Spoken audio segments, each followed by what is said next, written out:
মারা গেছে নাকি রেপ্ট হয়ে, আপনি রেপ্ট বলবেন না প্রেগনেন্ট বলবেন না লাভ অ্যাফেয়ার্স বলবেন? এটা এনকোয়ারি করেছেন কি? আমি পুলিশকে জিজ্ঞেস করলাম, ঘটনাটা খারাপ, অ্যারেস্ট হয়ে গেছে, কিন্তু ছেলেটির সাথে মেয়েটির নাকি লাভ অ্যাফেয়ার ছিল আমি শুনেছি। Is it a fact? DG সাহেব এখানে আছেন, আমি যতটুকু ইনফরমেশান পেয়েছি। আমি অ্যাজ এ লেম্যান বলছি সবটা না জেনেও। এভিডেন্সটা পাবে কোত্থেকে?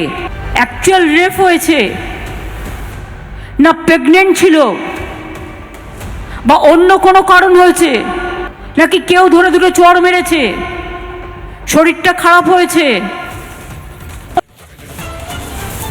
মমতা বন্দ্যোপাধ্যায় রাজ্যের মুখ্যমন্ত্রী হয়ে এবং দেশের একজন একমাত্র মহিলা মুখ্যমন্ত্রী, অর্থাৎ সেই সময় ছিলেন তিনি একমাত্র মহিলা মুখ্যমন্ত্রী হয়ে কিভাবে এই কথা বলতে পারেন, সেই সময়ের মানুষ প্রশ্ন তুলেছিলেন।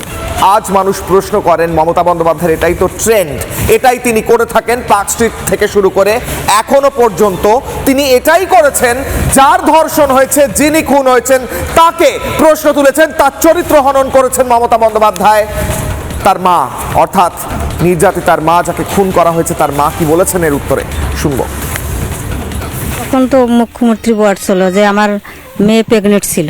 মুখ্যমন্ত্রী কি আসি দেখে গেছিল যে আমার মেয়ে প্রেগনেন্ট ছিল না কি ছিল? পরে আসলে জাটার বাড়ি দিতাম আমি, ও কি দেখে গেছে আমার মেয়ে প্রেগনেন্ট ছিল? মুখ্যমন্ত্রী একবার যোগাযোগ করেছিল, আপনাদের সঙ্গে কথা বলার চেষ্টা করেছিলেন? না না, ও যে কথা বলেছে কি করে আর মুখ্যমন্ত্রী আমার সঙ্গে কথা বলবে? একটা আজগবি কথা বলি, ও না জেনে বলছিল যে আমার মেয়ে প্রেগনেন্ট।